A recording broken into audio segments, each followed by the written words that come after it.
राधे राधे भक्तों, जय श्री कृष्णा, जय श्री बांके बिहारी लाल की जय। भक्तों, आपका मेरे YouTube चैनल कृष्ण भक्त की दुनिया में बहुत बहुत स्वागत है। भक्तों, आज के वीडियो में हम श्रवण करेंगे श्रावण महात्म अध्याय 11 रोटक तथा उदुम्बर व्रत का वर्णन।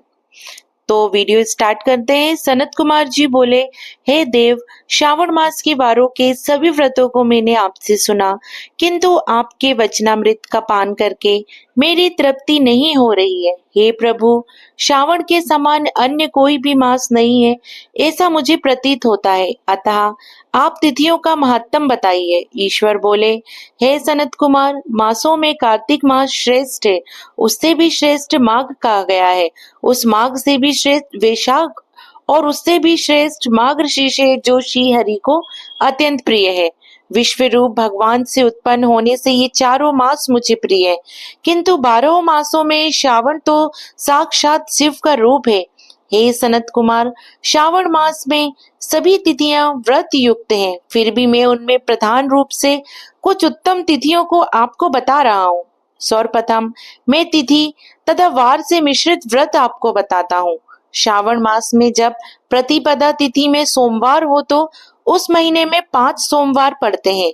उस श्रावण मास में मनुष्यों को रोटक नामक व्रत करना चाहिए। यह रोटक नामक व्रत 3.5 महीने का भी होता है। यह लक्ष्मी की वृद्धि करने वाला तथा सभी मनोरथों की सिद्धि करने वाला है। हे मुनि, मैं उस विधान बताऊंगा, आप सावधान होकर सुनिए। श्रावण मास के शुक्ल पक्ष में प्रतिपदा तिथि को जब सोमवार हो, तब विद्वान प्रातः काल यह संकल्प करें कि मैं आज से आरंभ करके रोटक व्रत करूंगा। हे सुरश्रेष्ठ, मुझ पर कृपा कीजिए। उसके बाद अखंडित बेलपत्रों, तुलसी दलों, नील पत्तों, कमल पुष्पों, कलहार पुष्पों, चंपा तथा मालती के पुष्पों, गोविंद पुष्पों, आक के पुष्पों, उस व्रत ऋतु तथा काल में होने वाले नाना विधि अन्य सुंदर पुष्पों, धूप दीप निवेद तथा नाना प्रकार के फलों से शूलधारी महादेव की प्रतिदिन पूजा करनी चाहिए। विशेष रूप से रोटकों का प्रधान निवेद अर्पित करना चाहिए। पुरुष के आहार प्रमाण के समान 5 रोटक बनाने चाहिए। बुद्धिमान को चाहिए कि उनमें से 2 रोटक ब्राह्मणों को दे, 2 रोटक का स्वयं भोजन करे और 1 रोटक देवता को निवेद के रूप में अर्पित करे। बुद्धिमान को चाहिए कि शेष पूजा करने के अनंतर अर्घ्य प्रदान करे। केला, नारियल, जंबीरी नींबू, बीज पूरक, खजूर, ककड़ी, दाख, नारंगी, बिजोरा नींबू, अखरोट, अनार तथा अन्य और जो भी ऋतु में होने वाले फल हों, वे सब अर्धदान में प्रशस्त हैं। उस अर्धदान का फल सुनिए। 7 समुद्र सहित पृथ्वी का दान करके मनुष्य जो फल प्राप्त करता है, वही फल विधान पूर्वक इस व्रत को करके वह पा जाता है। विपुल धन की इच्छा रखने वालों को यह व्रत 5 वर्ष तक रखना चाहिए। इसके बाद रोटक नामक व्रत का उद्यापन कर देना चाहिए। उद्यापन कृत्य के लिए सोने तथा चांदी के 2 रोटक बनाएं। प्रथम दिन अधिवासन करके प्रातः काल शिव मंत्र के द्वारा घृत तथा उत्तम बेल पत्रों से हवन करें। हे तात, इस विधि से व्रत के संपन्न किए जाने पर मनुष्य सभी वांछित फलों को प्राप्त कर लेता है। हे सनत कुमार, अब मैं द्वितीय के शुभ व्रत का वर्णन करूंगा, जिसे श्रद्धा पूर्वक करके मनुष्य लक्ष्मीवान तथा पुत्रवान हो जाता है। औदुम्बर नामक वह व्रत पाप का नाश करने वाला है। शुभ सावन का महीना आने पर द्वितीय तिथि को प्रातः काल संकल्प करके बुद्धिमान को विधि पूर्वक व्रत करना चाहिए।